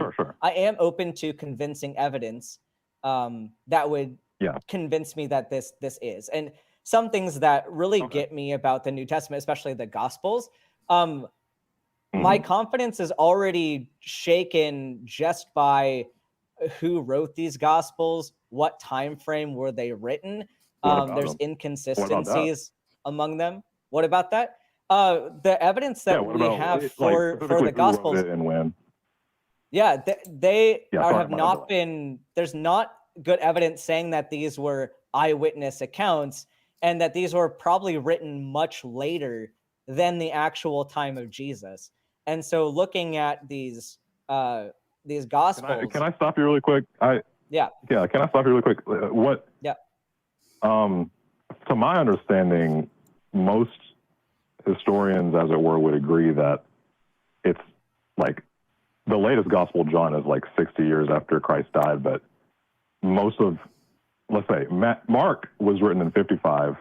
Acts was written in. Mark was. Wait, hold on. Okay, let me stop you there. Where are you getting 55 from? Because most people who kind of study this would agree that Mark was written around 70, and that is the earliest of the four gospel accounts. So I'm interested where you're getting 55 from. I thought Matthew was written in 70. No, Matthew was written in the range. The widest range is 70 to 110, but most scholars think it was 80 to 90. All right, I haven't heard that. Mark was first written at 70. Luke and Matthew were based on Mark, scholars think. So that was the earliest, and most scholars think it was written around 70. Well, let me backtrack really quickly because I don't want to get. I would like to talk about this, but my question is still like, so you're saying that you started off from the position that, correct me if I'm wrong, starting from a position that either you're not convinced that God exists, or is it the position that God's not real, and then you're going into it? Like, which is it that you're not convinced, or is it that you're taking the negative position? I'm not convinced. I'm not taking the position that there is no God. I'm taking the position that I'm not convinced of one. But with regard to the New Testament, there is some evidence that make me less likely to take a positive position that it is the Word of God. Okay, cool. So going back to my question, like what, so the standard that you went to kind of use to judge the reliability of the documents was dating, as you said. reliability of authorship, I guess. You're questioning who wrote them? Oh yeah, I definitely question Among the other things? reliability of authorship of the entire Bible, even. Fair enough. Well, why? What, like for the gospel specifically, what do you have a question about? Well, we don't know who wrote them. Like in terms of who wrote it. Yeah, we don't really know. Well, we and know Paul wrote most. Paul wrote like half of it. Paul didn't. We don't know that Paul wrote the know. Gospels. The Gospels aren't attributed to Paul, but attributed to Mark, Matthew, Luke, and John. No, I'm not talking about. No, I'm sorry. I'm not talking about the Gospels. I was talking about New Testament. Paul, fair enough. Not Acts, but Romans and the epistles. That's like half of the New Testament right there. And we know Paul of Tarsus probably did exist. We know he existed, but a lot of things that he said, do we know, like his road to Damascus trip, do we know that actually happened? Mm-hmm. Or is that just like Paul on an acid trip? Like I have so many questions. Well, a lot of the New Testament relies on it's just assertions by Paul. Like if we're going to go with Paul's letters, a lot of what he says is just, how do we know any of that happened the way that he said it did? A lot of what he says happened without other people around. Like even when you have the New Testament, it's interesting. The New Testament, I hear this claim from Christians a lot, and I used to believe this, that the Bible was credible, and especially the New Testament was credible because of its reliance on eyewitnesses. But you look at the history of the New Testament, part of it, yeah. And there's actually not a lot of evidence of eyewitnesses to most of what happens in the New Testament. So that's kind of taken off the table. Are you sure? We don't have this. So what evidence do we have for these? Why would you question that? I would question the reliability of. Well, I would question your questioning of the reliability of the eyewitnesses. First of all, in terms of Paul of Tarsus, he didn't just have the encounter in Damascus and was like, oh my gosh, I'm a Christian, I'm going to preach. Like what he did first was he went to remember Stephen and James, and they talked for 13 days, and he interviewed them and I think a couple other people. Then went to preaching. So he didn't just go willy-nilly, Yahoo. Well, but couldn't I, if I had an acid trip and I said that I saw eyeballs on my ceiling and that like I went to heaven and came back and all this stuff, and like I knew I had an acid trip, like couldn't I tell if I saw Richard, be like, hey Richard, yeah, this thing happened, I'm absolutely convinced that this is real. And then if Richard was, had some reason to go along with it or thought I was serious, like there's things that can happen that aren't necessarily exactly the way that they parties. What's that to do with anything? That doesn't mean that that's irrelevant.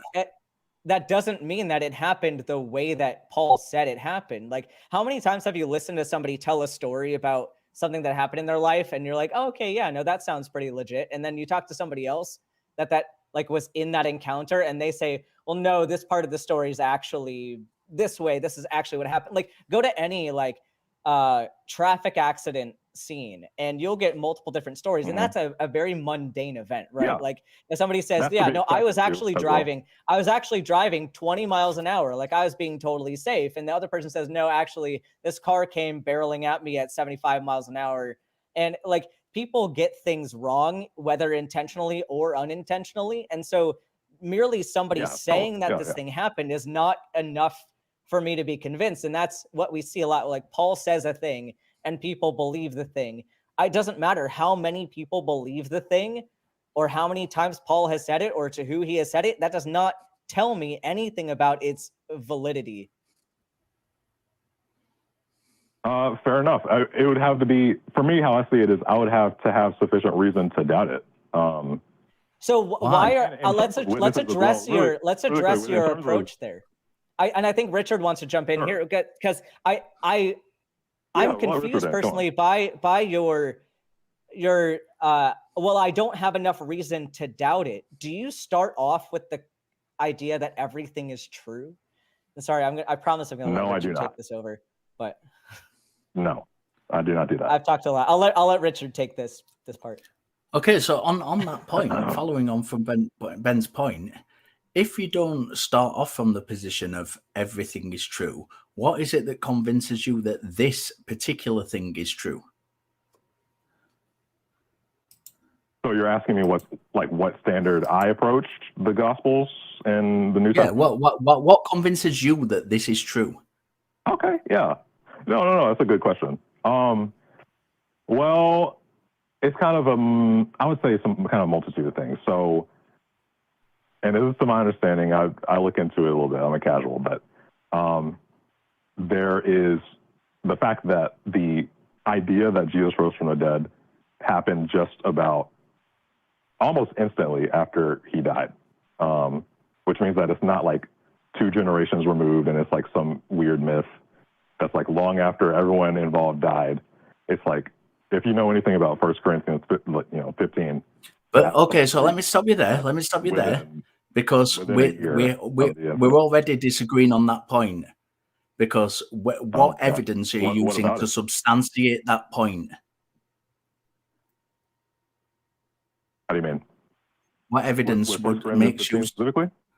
About Jesus' resurrection? What evidence substantiates that point for you that he was resurrected? Oh, I didn't even at all. No, I got you. I didn't even get into that yet. I said what I said was there. I said after he died. I didn't even say after he resurrected. I said there has like almost immediately after he died, not died and resurrected. Almost immediately after he died, it was believed that he rose from the dead. And then I talked about the rising from the dead is the resurrection. So what is it that makes you think that occurred, that we have testimony or that we have evidence that occurred as soon as he died? Well, I guess I'll continue with talking about the standard then, because that will answer that question. So what convinced me that Jesus rose from the dead was seeing how early the idea that he did rise sprung up, number one. Number two, I believe that the eyewitnesses are reliable it's kind of twofold, because there are a lot of unintentional harmonizations and kind of filled in blanks that one gospel may not write. Okay, let's stop. Let's stop on there. I'm not interrupting you. I promise. I'm going to let you speak on those two things. I just don't want to get too far in front of ourselves. So on the idea that we have evidence that from pretty much the time that it occurred, when is the earliest evidence we have that Jesus died and rose from the dead? That Jesus died and rose from the dead. What is the earliest evidence that we have? Let me clarify. The earliest, you're asking the earliest evidence that he rose from the dead, or the earliest evidence that people believed he rose from the dead? Because I can answer the second one pretty easily. Well, I mean, the thing is, it's the same thing, isn't it? Unless you see a difference between those things. Well, I'm saying just because people believed it doesn't mean, like, I'm not even touching yet, like, whether he did or not. I'm just okay. Sorry, I misspoke. Sorry, I misspoke there. Yeah, I understand now. Yeah. Okay, so we're going on. We're going on the belief that people had that he rose from the dead. Fair enough. Yeah. Sorry, my fault. Yeah, I got you. Yeah, yeah, you're good. So I heard, and I looked into it a little bit, like the Apostolic Creed, 1 Corinthians 15. I don't remember the exact quote, but it's like Jesus, lived, died, and rose again according to scriptures, and rose on the third day according to scriptures, whatever. I have a Bible next to me, but I don't need to open it. It's very simple. And so why people like, I forgot who exactly says it, but why some scholars believe that it's really recent after Christ died was because Paul said, he's talking to the Corinthian church. It's his first letter to the Corinthian church, 1 Corinthians. And that was, I think like 60 AD. But he said in the letter to the Corinthians that he got it beforehand, which is before 60 AD. And the people that he got that still leaves a period of 30 years. That's still, I mean, the dates I have for that for 1 Corinthians 15 are actually 53 to 55. So let's go with mine, which is actually better for you. That's still 23 years after the death of Jesus.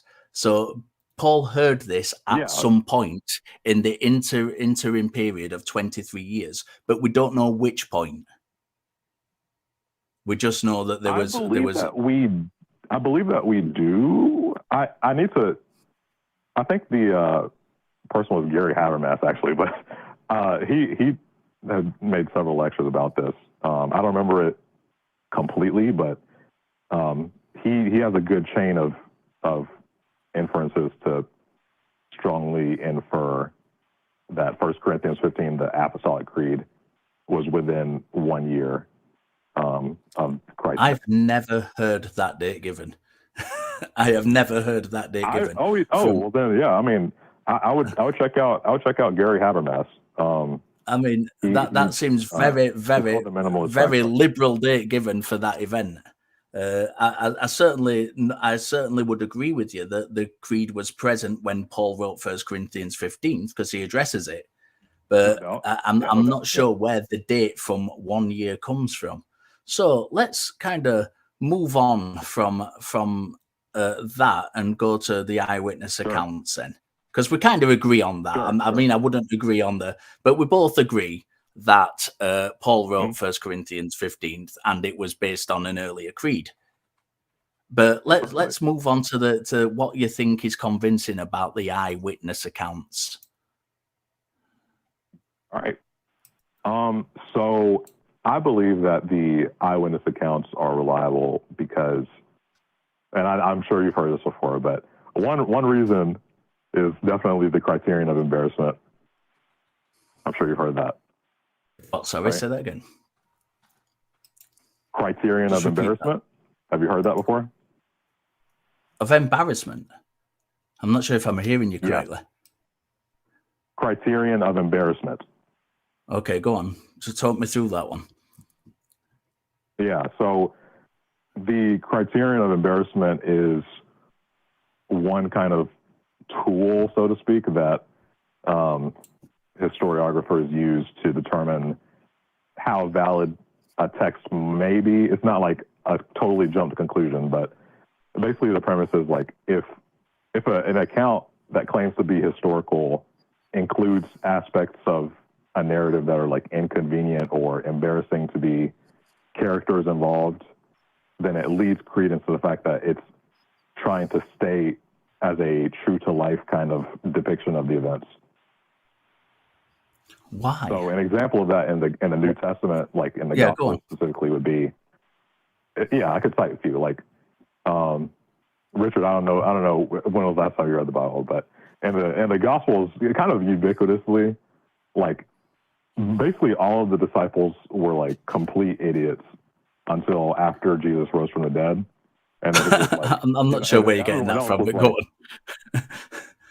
I'll explain that later. I'm being funny. I'm being funny, but basically, like until after Jesus rose from the dead, like the disciples had no idea what Jesus was talking about. They were like, "Is he really God, or like is he like kind of is he some other messianic kind of prophet, or like what? What's going on?" And I get where you're coming from. It was after, then it was after Christ rose and they saw him. They were like, "Oh, you are God! Wow!" And then even Thomas was like, "Oh, I still don't believe."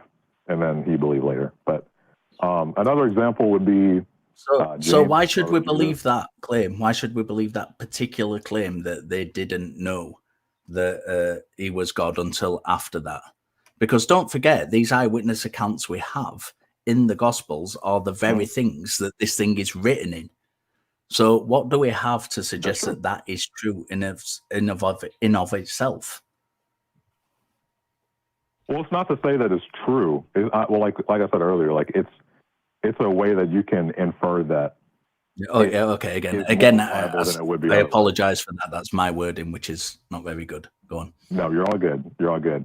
Another example of the criterion of embarrassment would be like, I would say one of the first chapters of the book of Mark, where like I think it was like Mark 3 or whatever, where Jesus' brother James And the rest of his family too. They thought that he was like insane, like, and they were trying to drag him back home, you know, instead of preaching, because they thought that he was just a kook, you know, just being insane. Again, but these, okay, let me stop you there, because Like both of these examples you're giving me from within the Gospels.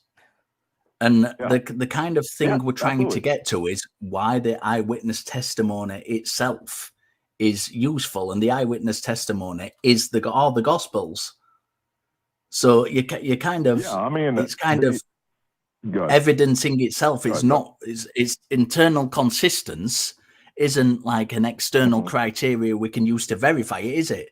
We could go to the Quran and we could do exactly the same thing. We could go to the Tipitaka in Buddhism, or the Vedas in Hinduism, and do the same thing. So how do we get in it? Because you said you were convinced by the New Testament, by the Gospel accounts. So what is it externally that convinces you about them? Their internal consistency can't be used as a good measure to explain why you were convinced that they were true in and of themselves, because otherwise you'd also believe the Quran, or you'd believe the Vedas, or you'd believe Harry Potter was true, or the Lord of the Rings. Well, I'd have to give more reasons to my standard then. But as I said the first time, like the criterion of embarrassment is like, it's not because they're embarrassing stories that it's true. Like, I never said that. I said that it's a way that you can infer that the account is probably more true to life than it would be otherwise, because they're not trying to like glam it up, so to speak, and be like, oh, they're trying to cover their tracks, you know. But along with that, like, couldn't if you were planning to write a story that you wanted to use to convince people, like, isn't that a literary tactic that people would know about? Like, this is the point I was trying to get to. Yeah. Oh, okay. I apologize, Richard. I didn't get that. This comes under internal consistency. Just because it's internally consistent, it's not really quick, Ben. I would question that, because one, the purpose, if like, let's say if me, Christian, like, if I'm trying to start a new religion, I want it to be successful. So having embarrassing stories like women finding the tomb or whatever, empty, blah, blah, that would lower my reputation. And that actually was something that people, you know, in the 1st and 2nd century who were against the church, that's something that they attacked. Like, oh, women found the tomb first? Oh, it must not be true. You know, it's like that. It would lower my reputation to deliberately make my written in situation less credible, quote unquote. But does that make also, it second, true, that would imply. though? Well, really quickly, the second part to that is like, that would also imply that let's say Matthew, Mark, Luke, and John, and the rest of the 12, that would also imply that they had something to gain by recording the New Testament. Which, I mean, I highly doubt. Which it could be. But we don't know they wrote the things. That comes back to that. We don't know that they wrote the things. And we're talking about the kind of that particular idea. We've got a story in the Buddhist scriptures where Devadatta is going around talking about, is causing a schism in what's called the Sangha, which is a Buddhist community. And that has the same kind of thing where if they were trying to convince people that was true, they wouldn't do that because it kind of shows that it's, you know, that there's a division there. And you don't want to do that if you want to convince people it's true. You want to talk about a strong combined community. Yet they openly reported this schism within the community that Devadatta was trying to start. So that in itself doesn't show that Christianity is true, because like I said, we find these things in other religious disciplines as well. So we can kind of, as a standalone piece of evidence, we can throw that one away. It's not. It doesn't show that Christianity is unique, having that criteria. Well, it's not about. Well, I wouldn't. I would watch the language about throwing it away. It's not like I'm not saying you should throw it away, and I'm not saying the other extreme, like, oh, just believe it just because of that. I'm saying it's a cumulative case, like these compounding factors. But as part of the cumulative case, we should throw it away because it doesn't show that Christianity is true. It's because we've got examples of it in other religions. So we can say, well, that's not very good to form a cumulative case that Christianity is true, because this one particular piece of evidence we know exists in other religions. So let's say, okay, maybe throw it away might be a bit strong. Let's set that thing aside, because we're not saying it's not there. So let's just set that aside as part and move that from the cumulative case. That's no longer part of the cumulative case. Let me posit this. Instead of saying let's set it aside, let's say let's keep them both on the table and let's test it with the higher standard, right? Which is what I'm going to get into next. So, okay, go on. Yeah. You know, as I said earlier, like the and I'm pretty sure that most historians believe that John the Baptist existed in some form or another. Not that John wrote the Book of John, but like whoever the 12 were, whoever wrote the New Testament. I mean, I know they had nothing to gain because they, you know, died and were persecuted. And they wrote with like, you know, they wrote with the. I believe that they wrote with the intention. That's a whole argument that, I mean, we can go down a whole tangent of that, but like the whole they had nothing to gain because they were persecuted and died, like, is not a good argument, because I know we go through this frequently, but think about people in Islam. Like, do you think people in Islam who die for their belief, like if they actually believe what they're doing, do you think that Islam is true because those people died for their beliefs? Oh, well, I mean, yeah, I mean, I get that. That's kind of a so it's not a good argument to use. Well, I would say it's not. I would say that line of thinking is kind of a little bit fallacious, because it's like, remember, the New Testament writers, they're in the first century as these events happen. So it's like the people around, the communities around them would have known if it's a lie. They would have known if it's a lie. And there were people in Islam who, we're not just talking about the 9/11 bombers. There were people in Islam who Muhammad is said to have either been involved in or commanded altogether cumulatively 100 battles. So there were people who died in early Islam for what they were believed in. There were people who died in the Buddhist scriptures, and I'm using these three religions on purpose, so we've got more than one kind of case to go out. So because of what they believed in, so we've got three religions, and the first three criteria you have given for for believing the gospel accounts as true are present in all three of those religions, in the earliest forms of those religions. So we've kind of, this is what I'm saying about, I'm not trying to, I'm just aware we've got time constraints, and I'm trying to get through to see if we've got like a particular thing where we've got some meat to the bones, where we can say, yeah, that's something exclusive to Christianity. You find that convincing. Let's call back on another day and get into the nitty gritty of that thing. You've already given two different things that are example within three different religions. Sure, yeah. And then this would, so again, instead of setting everything aside, let's keep them all on the table and let's test with a higher standard. So another thing that I use to deduce that the New Testament, specifically the Gospels, were, you know, at least somewhat credible, was historical accuracy, which would point to the fact that they were written when they alleged to have been written, where they alleged to have been written, dates, times, but does that political figures, things like that. But so does every text that is written at a certain time frame that we can verify to be written at that time frame, does that mean that it's true? No, I'm not saying that any of these make it true. I'm saying it's a cumulative case. Like, it leads to, right. So it's not a good, like, let's just go, just bring us the arguments that convince you that it's true. Like, I get that you're going for this cumulative case thing, but like, if each point, which is what I used to believe that it was true. Each point is not convincing thing, unfortunately.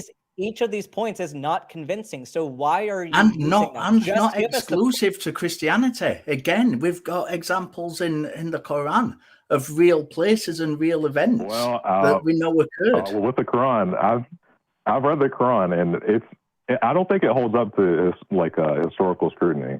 Actually, I can give you an example. Neither does the Bible. So this is the thing. The criteria you're giving for the Gospels standing up to historical scrutiny are the same criteria that is in the Quran. So why are you saying that doesn't, and this is when the only yardstick we've been using so far actually gives equal merit to both of them? You've given three sets of criteria which all stand. No, well, I would doubt that conclusion because in the Quran, for example, it makes like, let's say it's talking about geography, right? Like it talks about the Valley of Mecca or whatever. You know, it mentions having olive trees. Mecca doesn't have olive trees; it's too dry. What it's probably talking about is Petra, you know, in North Africa, right? That's a historical anachronism that you can falsify easily, which takes away credibility from the Quran. With the Bible, for example, like you can, like I'm thinking right now. I find it interesting that you're pointing out specific flaws with the Quran and then only pointing out what you believe to be accuracies in the Bible. Like, I think, how about, can you apply the same level of scrutiny to the Bible that you're also applying to the Quran? Well, I hope that I'm not coming across like I'm trying to be biased. It does come across that way because what you're doing is you're making all these reasons to hold on to this one book that you want to hold on to. Meanwhile, you're using a separate standard to judge the other books, and that's why we're saying like your evidence that you're coming to the table with. Would it be fair, Christian? Yeah, sorry, Ben. Would it be fair, Christian? Would it be fair to say in all three of these traditions we have some things we know that happened, like we do in the Bible, and some things we cannot find evidence for happening because we've got evidence, we've got negative evidence, archaeological that word evidence in the Bible where we expect to find things in a certain layer according to the Bible, and it's not there. There's lots of work being done on this. I don't know off the top of my head, but you can go and have a look in. There's lots of Old Testament scholarship. I'm sorry, I don't know. I really like biblical archaeology, so I'm very interested in that topic. But going back, I kind of want to reconcile this this quandary kind of going on, Dan. It's like I'm not treating it with. I really hope I'm not coming across like I'm treating the Bible with a different standard. It's like I'm citing an example of how I applied the level of scrutiny and talking about like archaeology and geology to the Quran. Yeah, I get that you're trying not to come across as. I get that you're trying not to come across as having that bias, but you are unintentionally applying that bias.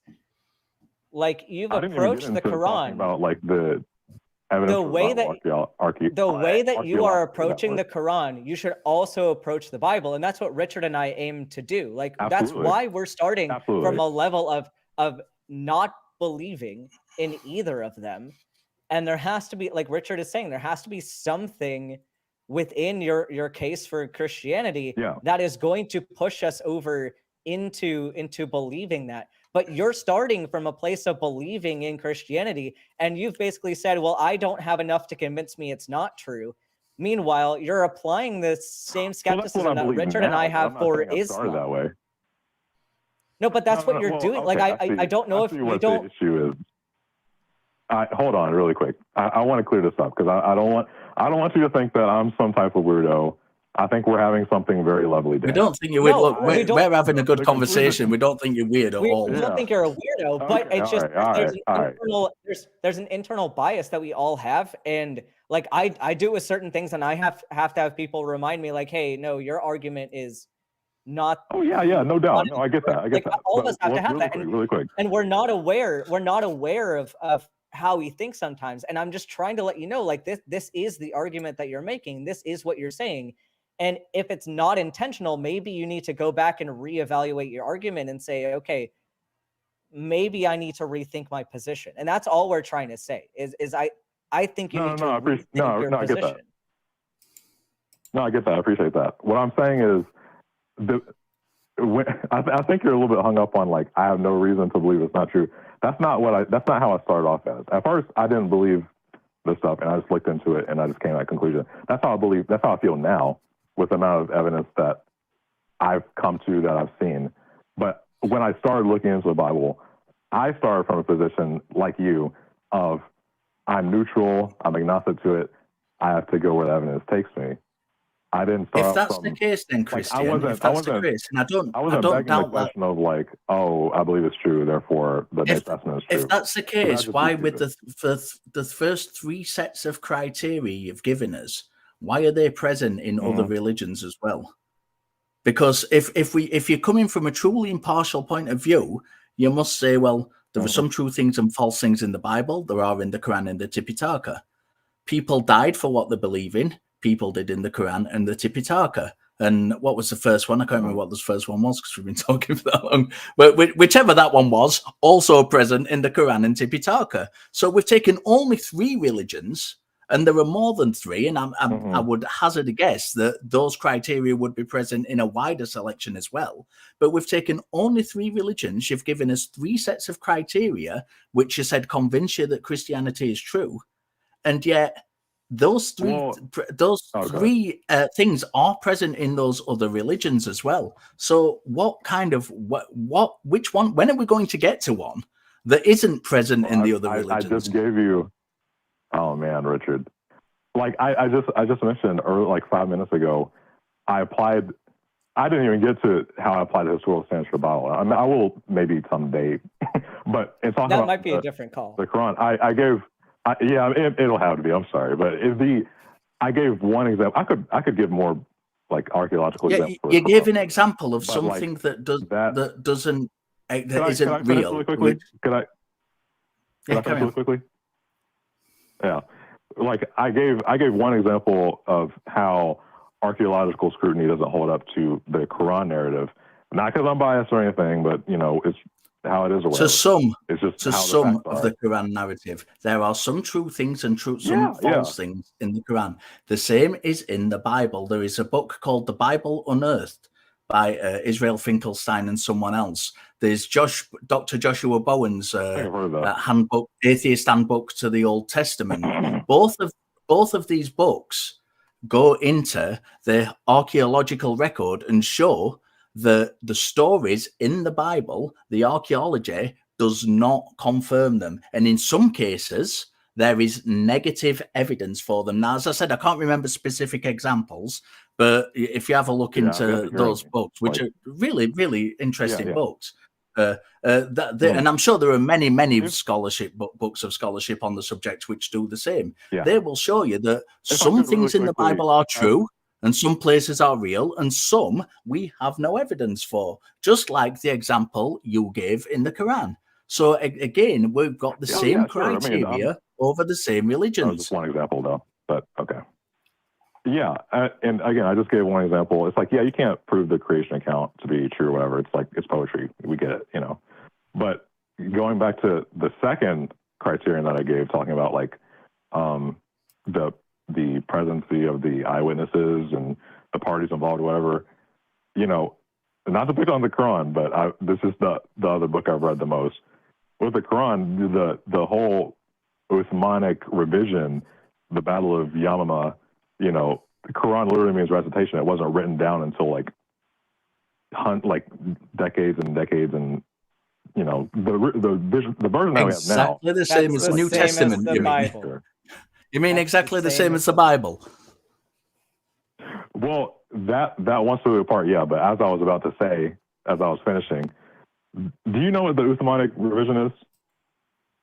Yes, it's when the Caliph Uthman got rid of the earliest copies of the Quran and yes, exactly. put his favorite versions in. Yeah. Just for reference, and by the way, after that, but my degree is in religious studies, religion, philosophy, and ethics. So I do study this stuff on a daily basis. So just for reference, just so I'm not just plucking religions. Cool. When I talk about Islam and Buddhism, I'm doing it because I have a reasonable understanding of those religions, so I can talk on them in at least as much kind of depth as I can about Christianity as well. So I'm not just kind of pulling stuff out my ass to throw at you. Oh yeah, I mean, I didn't think you were, Richard, but I have that. When I talk about this with some people, I ask them, and they're like, "No, it's all." I have the brief, but it's like with the Uthmanic revision, or whatever. In the case of the Bible or whatever, the that, you know, something to that extent has yet to happen. And there's a I chain fail of to custody understand what you that mean. you can follow. I mean, there were I mean, even the Mhm. compilation of the New Testament took throwing lots and lots of books out and deciding which ones fit the Orthodox theology, which in the early years was wildly different. There were wildly different ideas. Than that. Well, there are more criteria involved in that. Like one, like, and I'm sure you know this, so I'm not saying anything new to you, but you know, there are stipulations involved to determine like whether a book was canon. Like, was it written by an apostle or an eyewitness? You know, was it accepted by the Orthodox community, as you just mentioned? Was it? Yes, but this criteria was developed by the people compiling it. The criteria was developed by the people compiling it and arguing the theology. This is a problem when it's essentially a case of the winners writing history. So we can say, yes, there's a criteria that shows this, this, and this, but that criteria was developed by the people who actually won the arguments. If we went, for example, about the criteria from the Gnostics, if we take the Gnostics idea of the kind of the heavens being spheres and each star being contained with its own within its own sphere and things like that, and they'd have won the argument, we'd have had a completely different set of criteria. But they didn't win the argument. The people who won the argument and wrote the criteria that we have to judge it by. Can you not see how this is a problem? Well, the way you put it, yeah, but there's more information than that, right? So it's like, it's not just like, you know, it wasn't just. Why are you granting all of these extra steps for the Bible and you're not granting that for the other religions? Like there's definitely applying different standards for the Bible than you are for the other religions we mentioned. Like, do you not see the problem with how you're thinking about it? Well, I was about to make a comparison between the Quran and the Bible.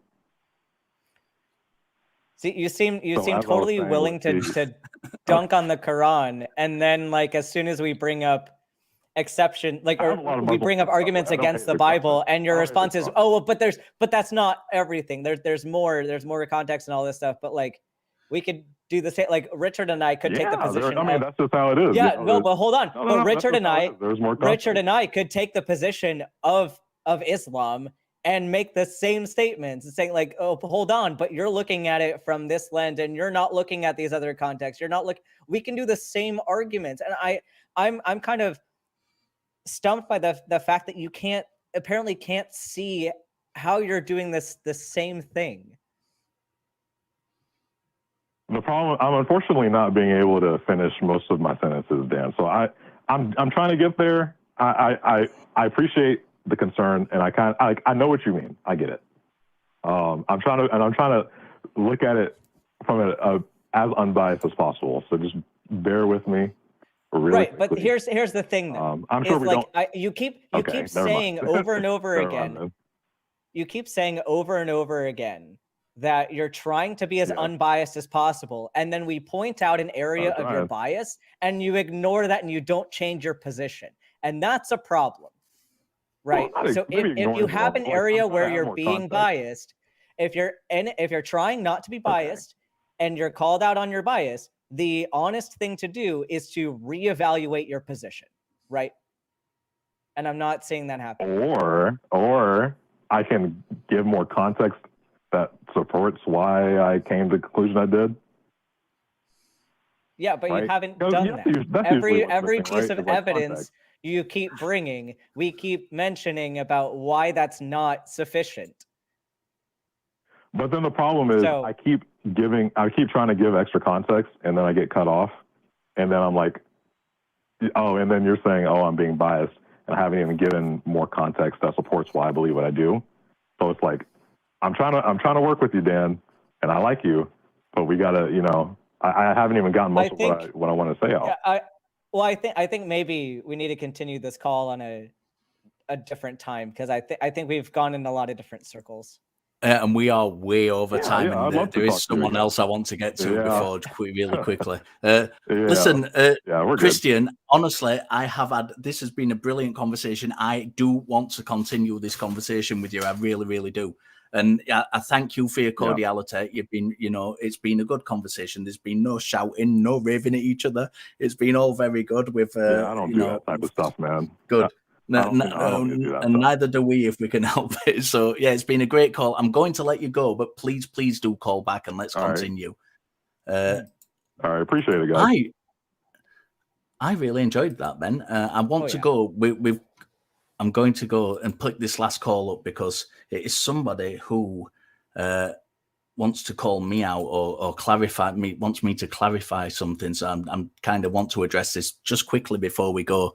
And I'm talking to Jim from Ohio. Are you there, Jim? Hi. Yeah. Hi. By the way, I'm not calling you out on this or anything like that. I'm not a Buddhist or a Buddhist student, so I've got no claim for it. But on another episode, March 12th, the subject was gravity does not exist. And the caller, by the way, I'm an atheist. I think he was from Hawaii. And he said basically at the beginning there's two choices. If you're religious, God did it. If you're a scientist, then there's material, natural. First of all, there's a third choice. There's a scientists who do still believe in God. The evolution thinks that's just part of God's design. But what I really want to address to was that in your example, you say there are religions that don't believe in God, and you mentioned Buddhism. And I understand that religion doesn't believe in God. Buddha, I guess, didn't claim that he was divine or anything like that. But it was mostly about, I think, and I don't know too much about this. I can't even quote anything he said. But I think his stance was more on, how morality and life, what's the meaning of life, how should we live our life. So my question is, wouldn't that make Buddhism more of a philosophy than a religion?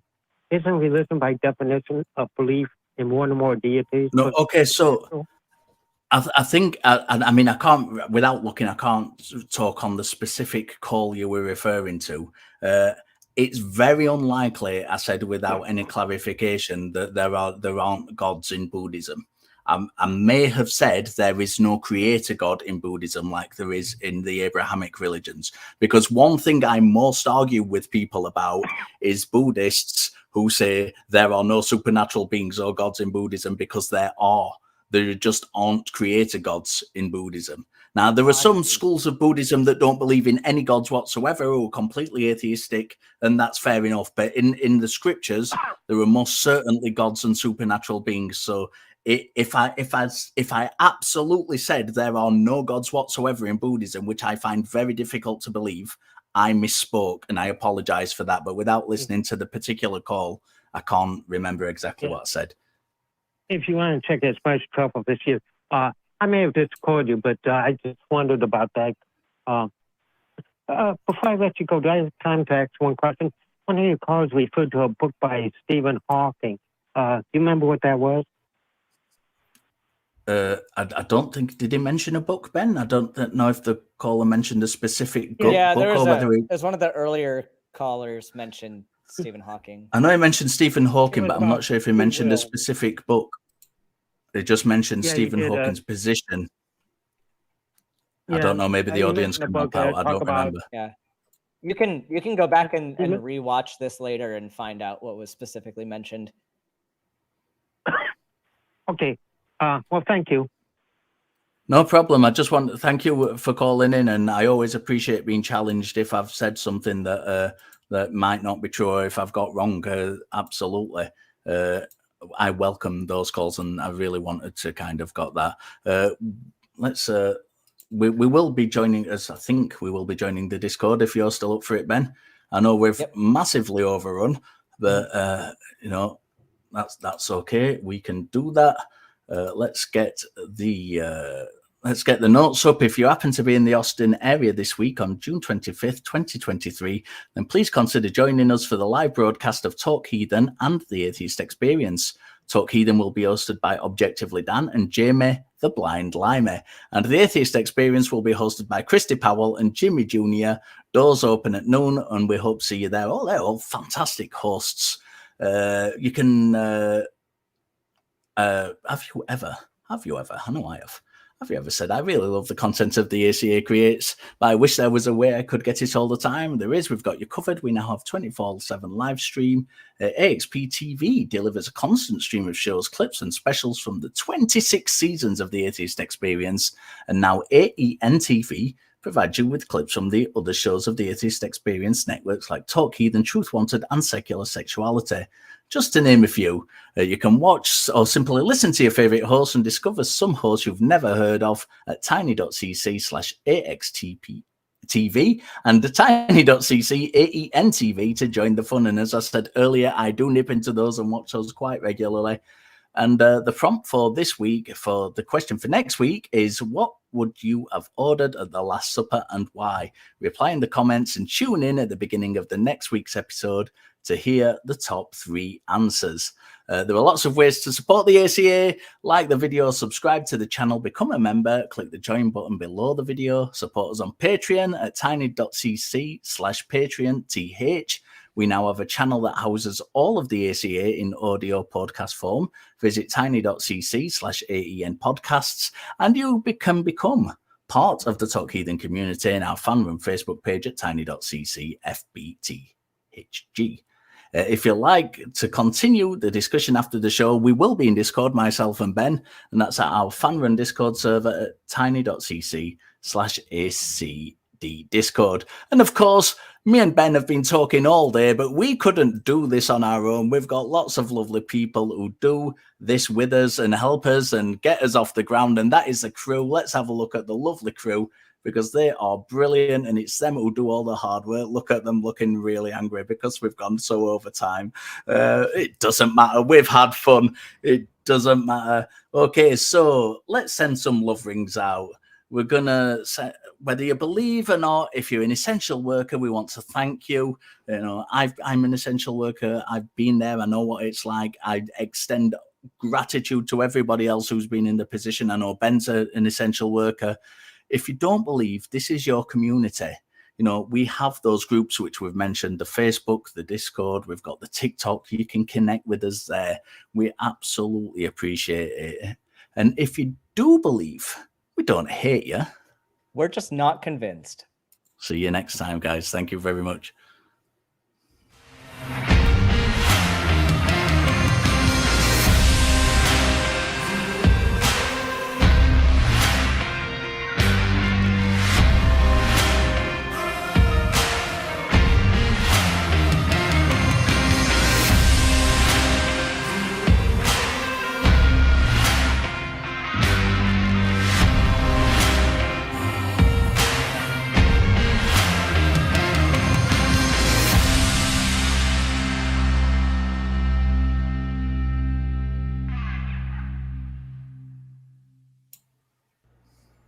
We want the truth, so watch Truth Wanted live, Friday at 7 p.m. Central. Visit tiny.cc/YTTW and call into the show at 512-991-9242 or connect to the show online at tiny.cc/calltw.